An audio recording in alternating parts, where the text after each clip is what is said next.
watching No to NATO, No to War, an initiative of the Workers' Party of Britain, but which has grown globally to millions of viewers, of interested people who are determined to bring about an end to the scourge of war. Last week, Rishi Sunak, the Prime Minister of Britain, became the 9th British Prime Minister to bomb Yemen. In fact, the Royal Air Force has been bombing Yemen since the very year that it was founded. Rishi Sunak, of course, did not even seek the approval of the rubber stamp Parliament in Westminster for the crime that he committed in Yemen. He had no care whatsoever as to the brazen illegality of two countries, for it is only two, despite the small yachts that sail under the flags of the other countries. Make no mistake about it. This is a US-UK aggression against the people of Yemen. One of my earliest memories is watching British soldiers, Scottish soldiers, gunning down Yemenis in the Crater district of the port of Aden. I knew then that the British were up to no good. Coming from an Irish family as I do, I once came home and told my Irish grandfather that the teacher had told us that Britain had an empire so vast that upon it the sun never set. And my grandfather answered, that's because God would never trust the British in the dark. We are very privileged indeed to have as our special guest on No to NATO, No to War this evening, one of our most distinguished ever guests. His Excellency Muhammad Al-Bukhaiti is the governor of Dhamar Governorate in the Yemen and a member of the political bureau of the Ansar Allah, the freedom fighters, now the government of Yemen.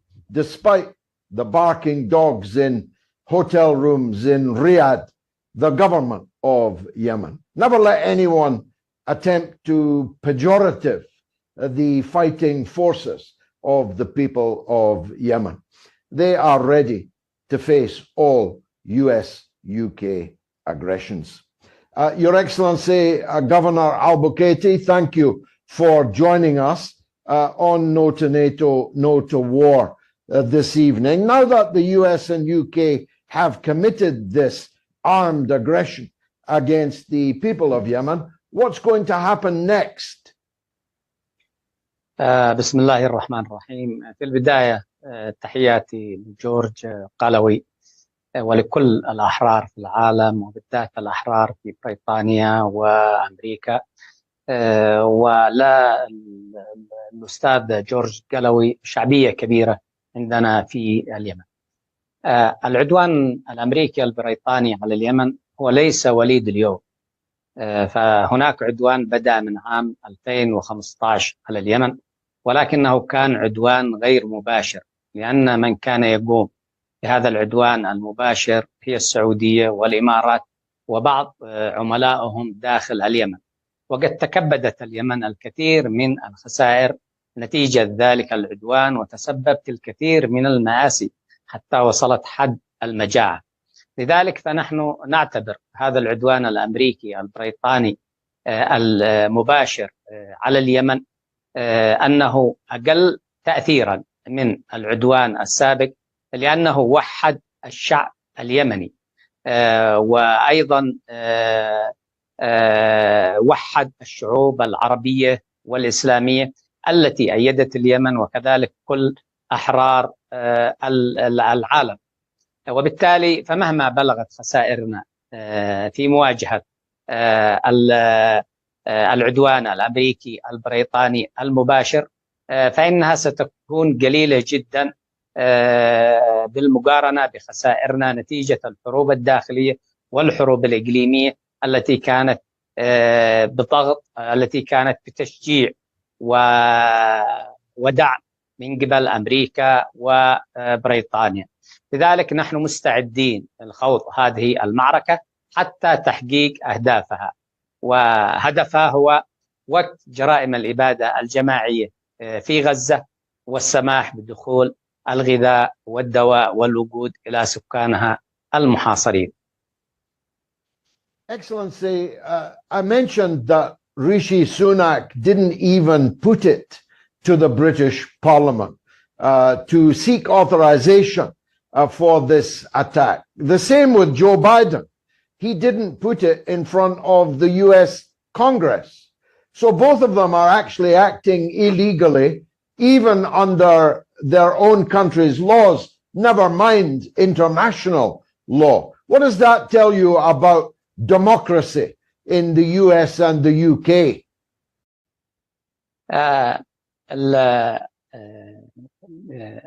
الديمقراطية لا يمكن أن تكون صالحة إلا بوجود منظومة أخلاقية للمجتمع.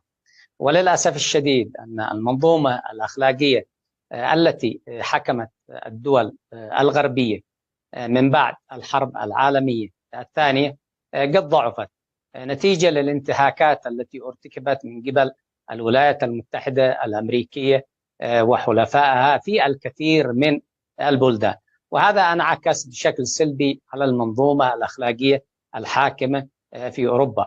وعندما ضعفت المنظومة الأخلاقية فبالتالي أن العملية الانتخابية أو الديمقراطية قد تكون سلبية ومدمرة. لماذا؟ لأنها قد تدفع بالأكثر تشددا إلى سدة الحكم، وهذه المخاطر أصبحت موجودة في أوروبا، وهي نتيجة لضعف المنظومة الأخلاقية نتيجة السياسة الخارجية لأمريكا والتي قادت المنظومة الأوروبية لفترة طويلة. لذلك مثلا نلاحظ أن العملية الانتخابية في الكيان الصهيوني تقوم على جماجم الفلسطينيين، وأصبحت فرص الشخصيات المعتدلة في الكيان الصهيوني للوصول إلى السلطة والذين لهم رؤية استراتيجية تكون في صالح استمرار هذا الكيان، أصبحت فرصهم في الفوز معدومة، وأصبحت الفرصة متاحة للأكثر تشددا. وبالتالي فإن المشكلة هي في ضعف المنظومة الأخلاقية. لذلك نلاحظ أن قرار العدوان على اليمن سواء من قبل الرئيس بايدن أو من قبل سوناك لم يكن هذا القرار مبررا ولم يكن أخلاقيا، أيضا لم يكن في صالح أمريكا وبريطانيا، لأن الدافع لبايدن والدافع للسوناك هو الاحتياجات الانتخابية.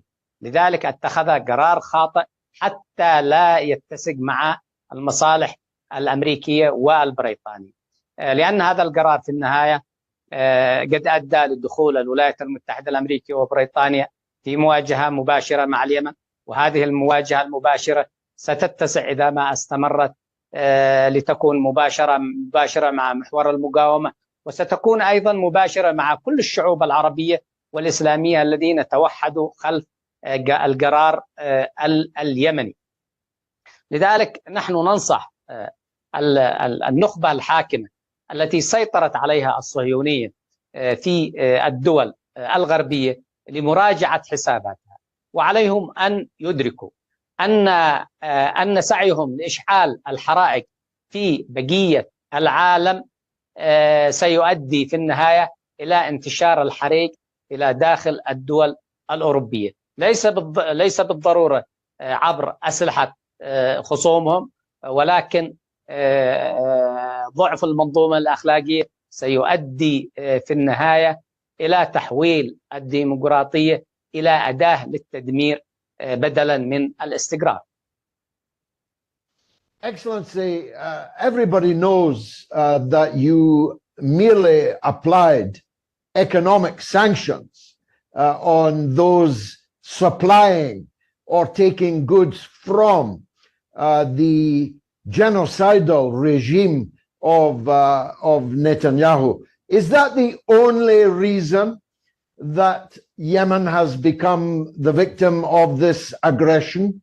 Is it just to punish you for standing up for the poor people of Gaza being murdered every hour, dozens of children and women and men? Is it only that, or is there a second agenda for these Western powers? Do they have other ambitions in Yemen other than stopping your perfectly legitimate and indeed noble sanctions against Israeli shipping in the Red Sea? مظلومية الشعب الفلسطيني هي أقسى مظلومية في هذا العصر، ومن يقف خلف هذه المظلومية هي أقوى دولة في العالم وأقوى تحالف ممثلا بالتحالف الغربي بقيادة الولايات المتحدة الأمريكية. وبالتالي الوقوف مع هذه المظلومية هو أمر واجب، ولكنه يدخل أي طرف يتبنى هذه المظلومية في صدام مع أقوى دولة أو أقوى تحالف في العالم في هذا العصر. لذلك نحن نقول وبكل ثقة أن العدوان على اليمن الذي بدأ في عام 2004 بالضغط على الرئيس السابق علي عبد الله صالح بشن الحرب الأولى عليه، وأيضا العدوان على اليمن في عام 2015، كان السبب هو أن الشعب اليمني أو أنصار الله قد جعلوا قضية فلسطين قضيتهم الأولى. لذلك احتشد الباطل في العالم كله بقيادة أو بإدارة العصابة الصهيونية الحاكمة في لندن وواشنطن بالعدوان على اليمن، واستنفروا العالم. لذلك إذا كان حملنا لقضية فلسطين من ناحية نظرية ومن ناحية شعبية قد أدى إلى هذا العدوان على اليمن، فكيف سيكون الحال عندما نتدخل إلى جانب إخواننا في فلسطين؟ وبالتالي نقول بأن الهدف من عملياتنا العسكرية في عمق الكيان الصهيوني أو عملياتنا البحرية في البحر الأحمر والعربي، الهدف منها هو وقف جرائم الإبادة الجماعية في غزة، وأيضا السماح بإدخال الغذاء والدواء والوقود إلى سكانها المحاصرين. وعندما تتوقف تلك الجرائم ويرفع الحصار عن غزة، سنوقف كل عملياتنا سواء في العمق الصهيوني أو في البحرين العربي والأحمر فورا وبشكل تلقائي. ولكن إذا ما استمر العدوان على اليمن فنحن سنستمر في المواجهة، ونحن على ثقة بتحقيق النصر، لأننا نتوكل على الله سبحانه وتعالى. صحيح أن أمريكا وبريطانيا لا يدركون حقيقة الوعود الإلهية بالنصر، ولكن نقول لهم عليكم أن تراجعوا تاريخكم في العدوان على اليمن. فلولا أن أمريكا تدخلت وشنت علينا الحرب الأولى في صعدة عام 2004 عبر الرئيس علي صالح، لما استطاع اليمن أن يحقق ثورة 2014 التي أدت لطرد السفير الأمريكي من صنعاء الذي كان هو الحاكم الفعلي لليمن، وأيضا طرد المارينز الأمريكي من صنعاء، وإخراج اليمن من الفلك الأمريكي إلى دول محور المقاومة. أيضا لولا العدوان الأمريكي البريطاني السعودي الإماراتي على اليمن في عام 2015 لما استطاع اليمن أن يقوم بهذا الدور الكبير في نصرة إخواننا في فلسطين. وكما أن أمريكا وبريطانيا قد ندمت على عدوانها السابق، على اعتداءاتها السابقة علينا، فإنها ستندم أكثر على هذا العدوان، وسيكون هذا العدوان على اليمن إذا ما استمر هو أكبر خطأ تاريخي في تاريخ أمريكا وتاريخ بريطانيا. Excellency, as you know, the people of Gaza have millions, hundreds of millions of friends all over the world, and all of them now love Yemen also. You are a member of the political bureau of the most popular people's army anywhere in the world right now. What would be your message for the people of the United Kingdom and the United States of America in the wake of this new aggression? رسالتي للشعب الأمريكي والشعب البريطاني هو أننا لا نعادي الشعب الأمريكي ولا الشعب البريطاني، وإنما عداءنا هو للنخبة الصهيونية الحاكمة في واشنطن ولندن، والتي تسببت في الكثير من المآسي في العالم، سواء في جنوب أفريقيا أو في منطقة الشرق الأوسط وأفريقيا أو في آسيا أو في شرق آسيا أو حتى في أوروبا.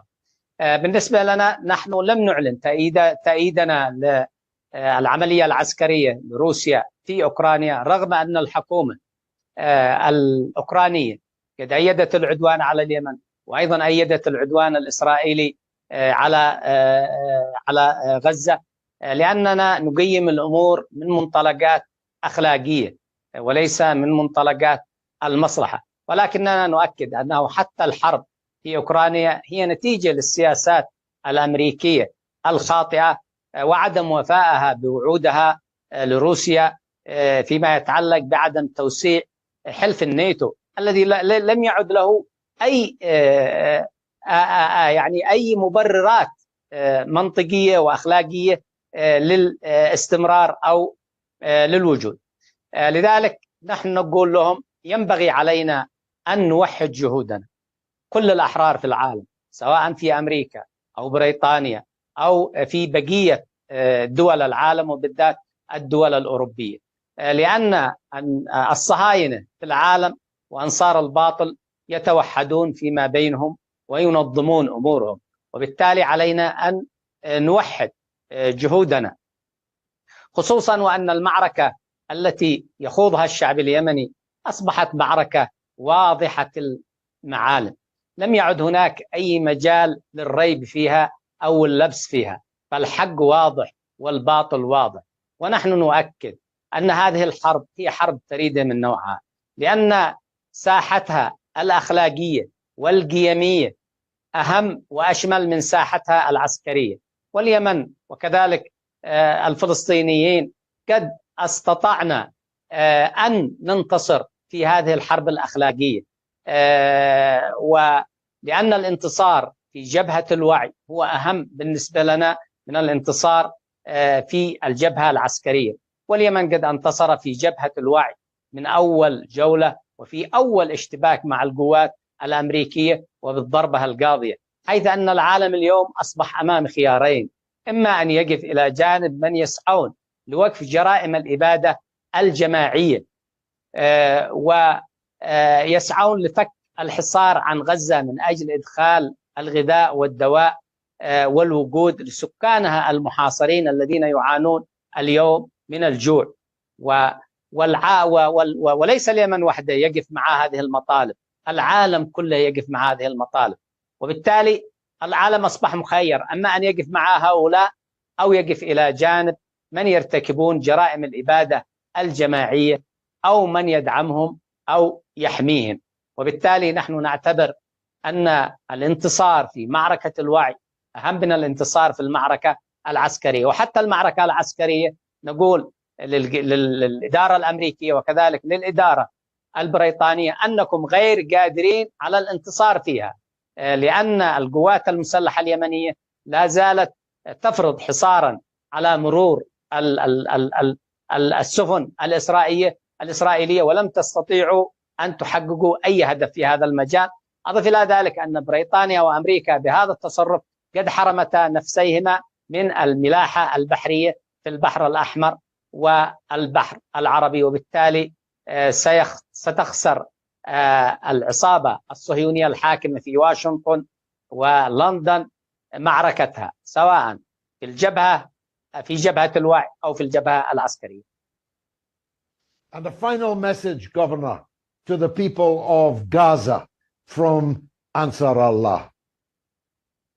ورسالتنا إلى أخواننا في غزة أننا سنستمر في منع دخول السفن الإسرائيلية عبر البحر الأحمر أو عبر البحر العربي، وأيضا ستستمر عملياتنا في عمق الكيان الصهيوني حتى يتوقف هذا العدوان، والعدوان الأمريكي البريطاني المباشر على اليمن أو ضمنا أو وضعنا في قائمة الإرهاب لن يؤثر على قرارنا، وخصوصا وأن أمريكا قد حاولت إغراءنا عندما أدركت أنها لن تستطيع تخويفنا، حيث قاموا وعرضوا علينا على حكومة صنعاء، عرضوا علينا الاعتراف بحكومة صنعاء وكذلك التخلي عن أدواتهم في المنطقة والداخل مقابل أن نوقف عملياتنا العسكرية، ولكننا رفضنا ذلك.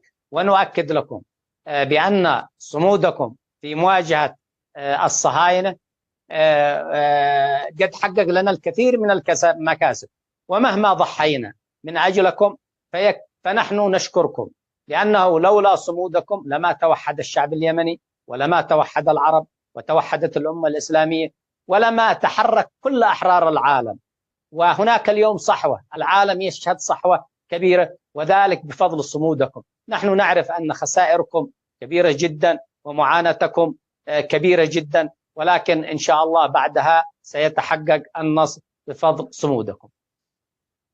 Long live Yemen, Arabia, Felix, and may it inspire the Arabs and the Muslims and all peace and justice loving people all over the world. Governor, I'm grateful to you for joining us tonight on No to NATO, No to War.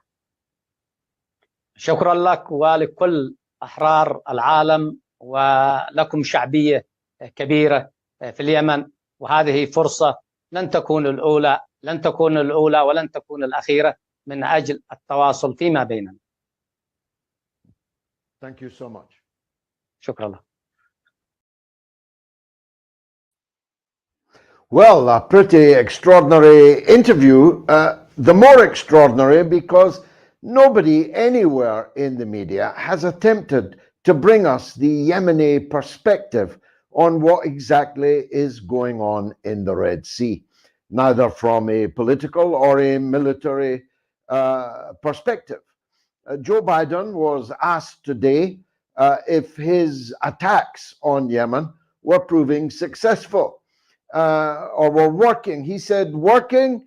Well, are they stopping the Houthis, as he called them? No. Will they continue? Yes. In other words, they're achieving absolutely nothing at all, but they're going to continue doing what they have started to do.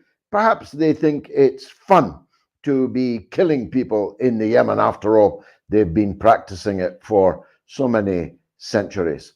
If Gaza is now the moral center of the world, then I think that interview shows that Yemen is pretty center to it also. I have two outstanding guests with us tonight on No to NATO, No to War. The first is Richard Medhurst, a regular guest and indeed one of the founders of No to NATO, No to War. He is a journalist and broadcaster of the highest note, and we are very grateful to see him again this evening. Richard, welcome to the show. I'm right, haven't I? Listening to that, it was all about the moral and ethical questions of whether you stand with the people committing the genocide or whether you stand with the victims. Hi, George. Thanks for having me on. And that was really an excellent interview. And thank you for bringing on the Yemeni perspective. You know, I have to start out by saying that the Yemenis are really poking giant holes in all the stories, all the propaganda that has been constructed against them in the West for the past decades. And you mentioned the fact that they are, you know, just as Gaza, a moral compass for the world. This is absolutely true. You know, no one could possibly fault the Yemenis for their patriotism, for their dedication, for their persistence and their perseverance. We have to remember that Yemen was a British colony. You know, anyone can go and look up the slew of brutal videos of how Yemenis were treated, and in the end, you know, they kicked the British Army out. It was very difficult for Yemen to stay under their control. And then we had again the Saudi-led aggression with British bombs and Canadian bombs and American bombs, which destroyed a large part of Yemen. And yet the Yemenis go out of their way to impose this blockade, which again is in full accordance with the Genocide Convention and international law, and they put to shame many of the so-called Arab monarchs and Muslim leaders who have done nothing to stand with Gaza, and so they set an example for the rest of the world and for the Arab world and the Muslim world, and they should be applauded for that. Not to mention the fact that on the battlefield, when it comes to you know, the military aspect, I mean, they're making a fool out of the Royal Navy and the U.S. Navy. You know, all these cruise missiles and the spy satellites and the signals intelligence, all these, you know, technologies that we possess. What have they achieved in the end?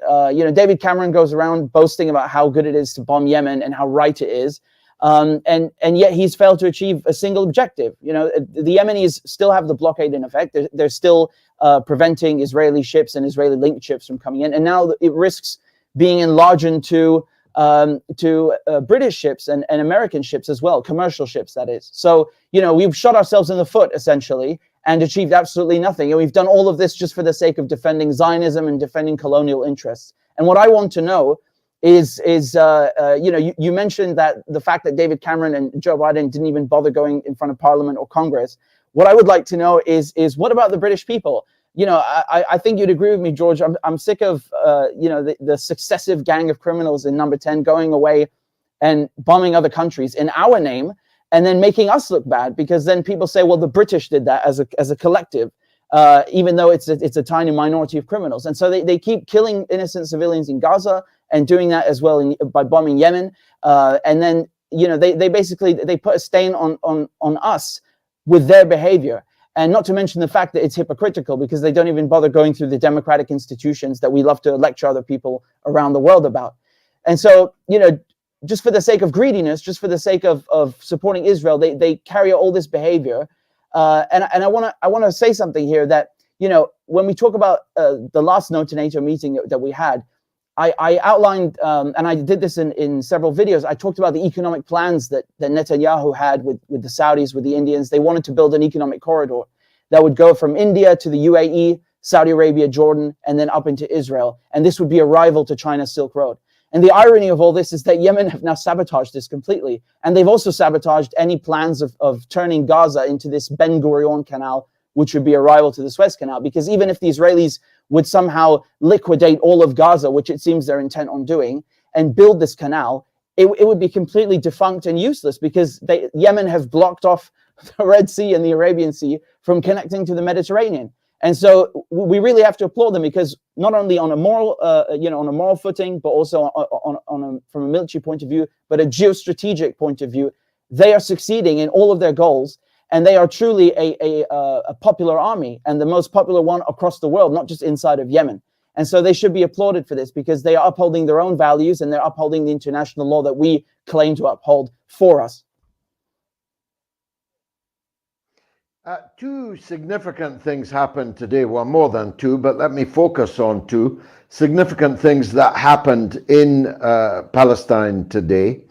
First of all, Netanyahu said something that would have got him arrested, presumably in London, that from the river to the sea, there will only be Israeli sovereignty. It doesn't quite have the ring of its alternative or its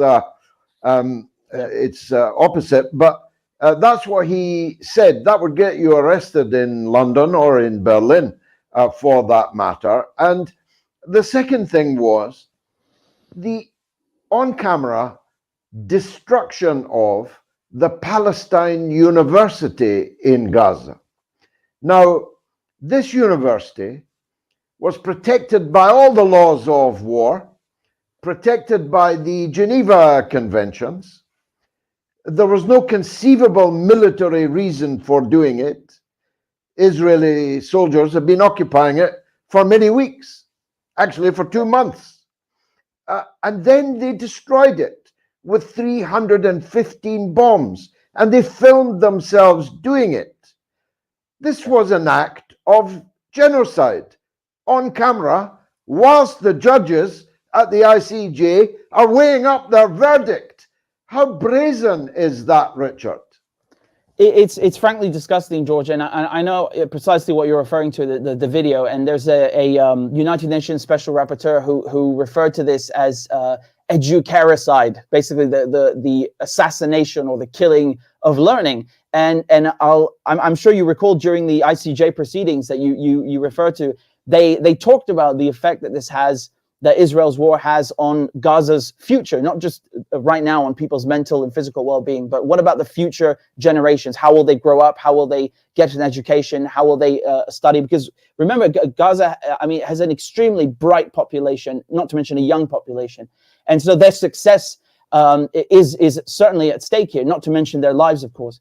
And during the ICJ proceedings, they talked about how you've had hundreds of deans, teachers, academics, scholars that have already been killed in Gaza. So the people that are responsible with bringing up, educating, and raising the current and future generations of Gaza have been killed off by Israel, which again is not only a crime against humanity, it's a crime against civilization itself, because you're ensuring that education and learning do not continue, that they cease.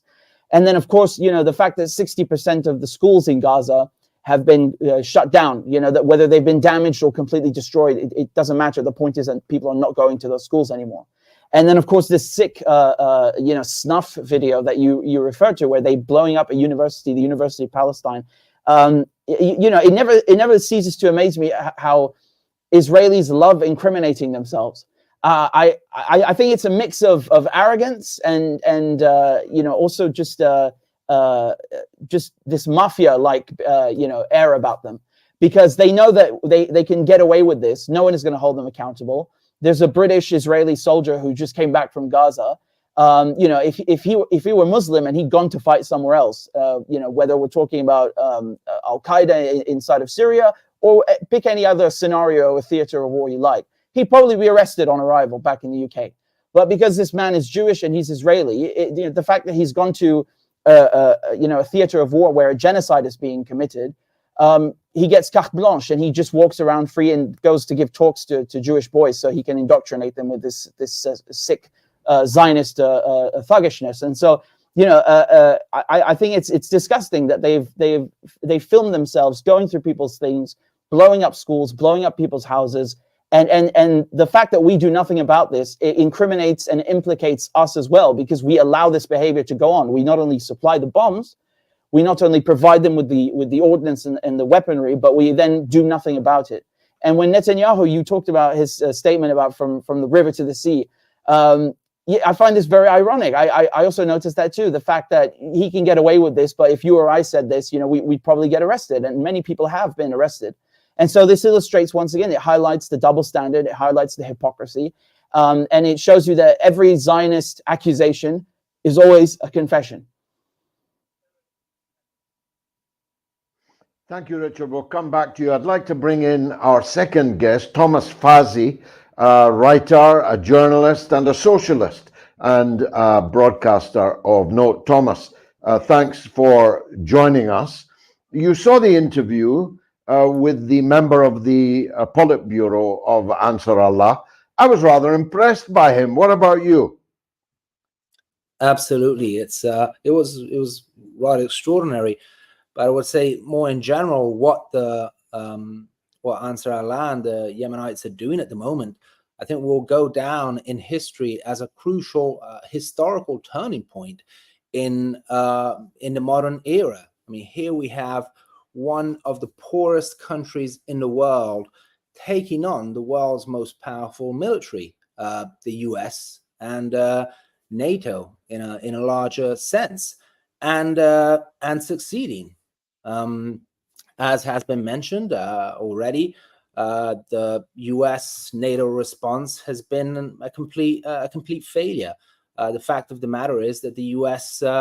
Has no means of stopping the Yemenite blockade, short of a full-blown ground invasion of Yemen, which would be, of course, disastrous for the U.S. As well. And they know it very well. And so here we have this extraordinary situation where the U.S., formerly the world's so-called policeman, in fact, I would say the world's mafia boss, is completely unable to impose its will in a region that for a long time it has considered to be it's one of its courtyards, and where it effectively dictated the rules for a very long time. Clearly that is no longer the case. And so what we're witnessing points to a much bigger story, and that's the terminal structural decline of the U.S. imperial system, which has been happening for some time now, but has really been turbocharged over the past 2 years, especially since Russia's invasion of Ukraine, with the NATO support for Ukraine completely backfiring against the West, with Russia and China actually increasing not only ties among themselves, but also their ties with the rest of the world. So what we're witnessing is effectively, I would say, a global uprising against the Western-led international order, and especially the US-led international order. And it's extraordinary. The Yemenites are at the forefront of this struggle. But then you have all the other actors around, which, if we look at, for example, the OPEC countries, the Gulf states, if we look at Saudi Arabia, formerly one of America's strongest allies in the region, who is effectively sitting this war out. I mean, they've been bombing Yemen. They've been at war with Yemen for almost a decade, and yet they've chosen to stay out of this conflict. They haven't followed the US in their military response to Ansar Allah, and in fact, they've criticized the US for its actions and have called for restraint. So clearly, they are prioritizing the stabilization of the Middle East. They're prioritizing their own interests over US and Western interests. And so what we're witnessing is really a radical shift in the middle, not in the global geopolitical landscape, but in the Middle Eastern geopolitical landscape more specifically. So it's really quite extraordinary. We're witnessing history in the making, I would say. I was struck by the sophistication of the governor's angles that he was taking. I mean, we're always told that they call them Houthis, they call them rebels. We're led to believe, they want us to believe, that they're obscurantist, fundamentalists. But he was from the Politburo of Ansar Allah, taking a remarkably universalist perspective on all of this. He was quite clear. He was not against the British and American people, not against the people of any Western country. He located the whole thing in anti-imperialist, anti-colonialist terms, didn't he?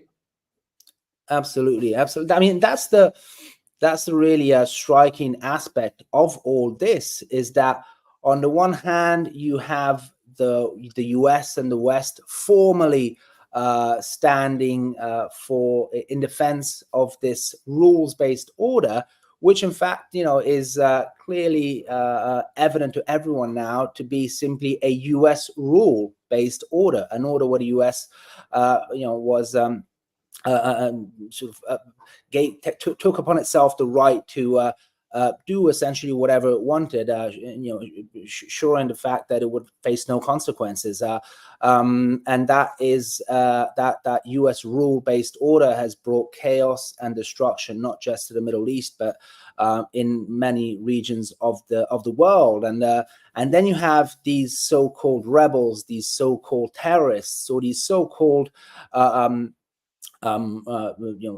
tyrannical or rogue nations that are in fact doing nothing more than standing up for the international order. I mean, the Yemenites have been very clear about the fact that what they're doing is upholding the genocide convention. You have countries like Russia and China. What all they're saying is let's return to a truly international law-based order, not a Western rule-based order. And so you have this complete, I would say, reversal where, in fact, it's like that meme, are we the baddies? Well, it turns out we are the baddies. And those groups and countries that we've been describing as terrorists, rogue states, etc., and are, in fact, the ones that are standing up for a much more just, for a much more rule-based, legal-based order.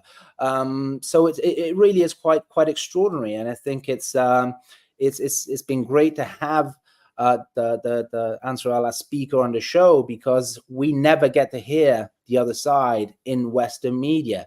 We get this completely filtered account of events, and in fact, what we're seeing is that reality is in fact the opposite of what we're told. We are the ones that are, sowing chaos and war and destruction and supporting genocide in Gaza.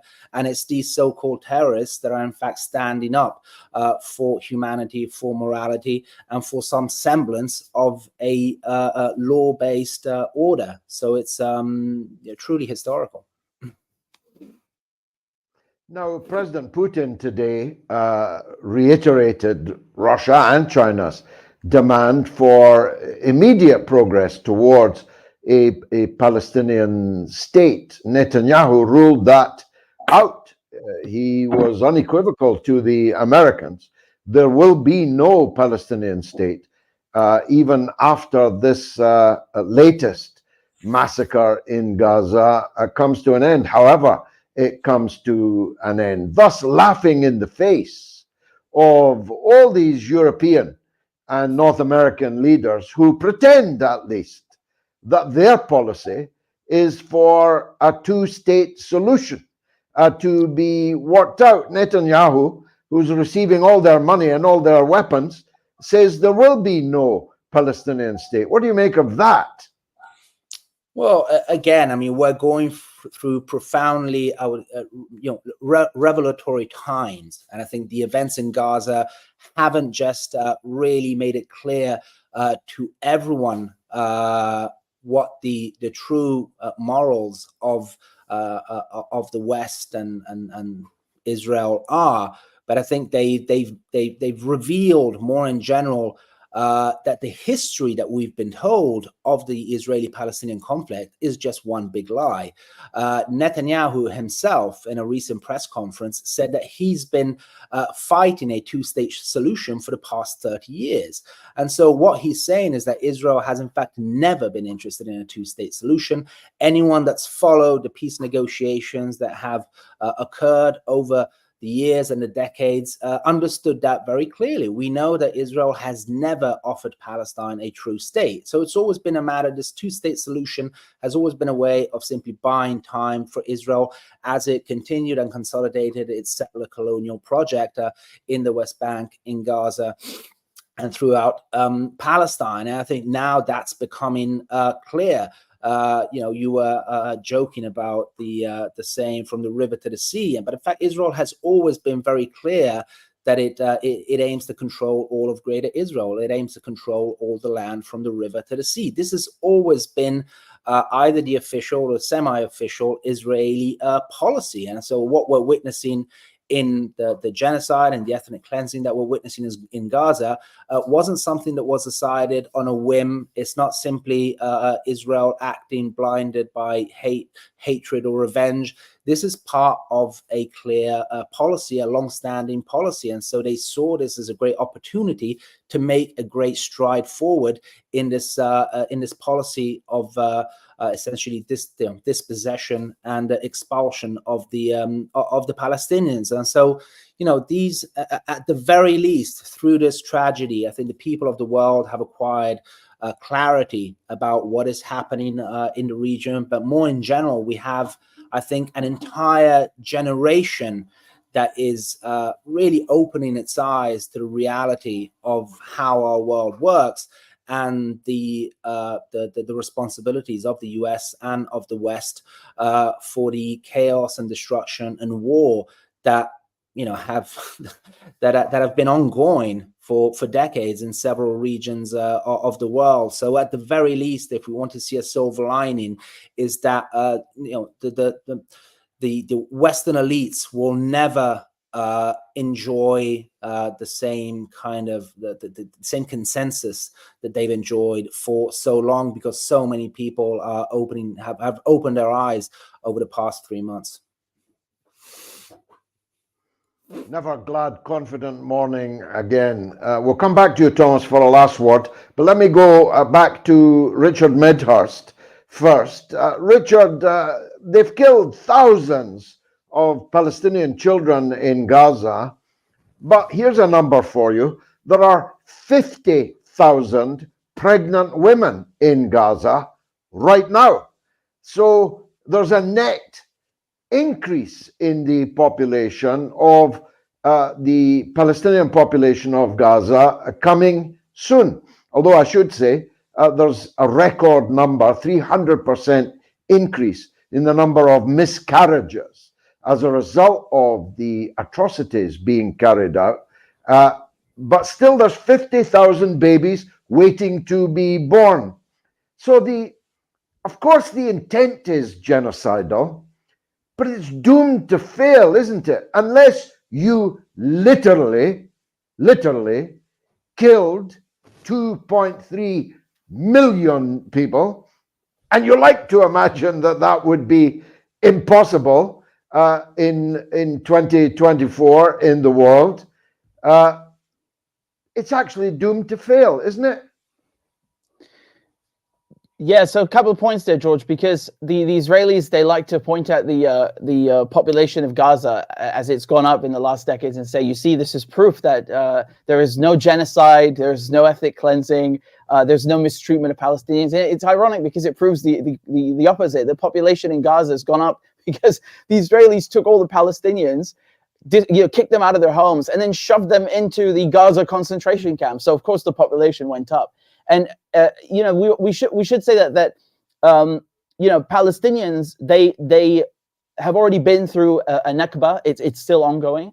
They are not going to go anywhere. They are intent on living, and just to live as a Palestinian is an act of rebellion and an act of resistance. Just to survive, to stay alive, to have children, to have a family, despite all this hell that is imposed on them. This in and of itself is an act of resistance, and it's something that the Israelis they cannot contend with, because the drive that Palestinians have, it only comes in people who are native to the land, who know that this land is ours. You can't drive people out. They're not going to go anywhere. They will do whatever it takes. But that we should say at the same time that what the Israelis are doing, they've killed over 24,000 people now at least with bombs. But the UN and other NGOs are warning that because of the lack of water that's coming in, because of the lack of food, that you're going to have a lot of outbreaks of easily preventable diseases, of infections, because of the lack of medicine and because of the lack of water. And so they fear that even more people are going to die, God forbid, than those that were killed by the bombs. So when you talk about all these pregnant women and those who've had miscarriages, they are a group that is particularly at risk because they need, even in peacetime, in a normal situation, they need delicate attention and care. But in a war zone, and not just a war zone, but this is a besieged strip of land that is a concentration camp. As you said, the miscarriages have gone up by 300%. I mean, it is a genocide by every quantifiable measure and metric. So the fact that this is happening in broad daylight in 2024, and we are still having to argue with Zionists about whether it's happening or not is shocking to me, because we've never had a more well-documented genocide and seen it live as it began. And the thing is that Annalena Baerbock, who's the German foreign minister, you know, she likes to pretend that she's a feminist, as do many people in the West. But when it comes to women from Syria or women from Palestine who have, you know, have drowned in the Mediterranean Sea trying to run away from Western wars, or had their children drown alongside them, or who are having miscarriages right now in Gaza, or who can't feed their already born children, they don't seem to care about these women. And you know, I find this really shocking and disrespectful and insulting, and it's hypocrisy of the highest order. And actually, Baerbock was confronted while she was giving a speech about feminism by people saying, "Where's your sympathy for the Palestinian women in Gaza and their children and their plight and their struggles as mothers in a war zone?" We should remember that Germany, you know, it's not like she's just idle. Germany is the second country you know, it's the country that's giving Israel the most weapons after the United States. So she is playing an active role in killing those women, as are many other European and Western countries. And so we need to remember that when we talk about the rights of women and when we talk about feminism, because these are the women that are the most at risk and are put in the most precarious situations on the planet and struggling the most. And yet no one talks about them. Brilliant. Richard Medhurst, as always, thank you for your contribution to No to NATO, No to War, right from the very first day of our existence. Thomas Fazi, you're a man of the world, you're a European man of the world, and an intellectual of note. The point that Richard was implicitly making there grabbed my attention. That all over the world, not just Baerbock, who before all this began would have defined herself as a progressive, as a green, as a feminist, and of course there are many like her in all European countries, and some of them in government, some of them in parliament. How do you, I mean, these are people, by the way, in Europe who were so scandalized by the ugly, vulgar behavior and language of Donald Trump that they could not bear to gaze upon him. And yet they are able to look away entirely at the slaughter of women and children, thousands upon thousands of them, without saying jack. Never mind, you know, the campaign for sanitary protection, to be free of value-added tax in Britain, and so on.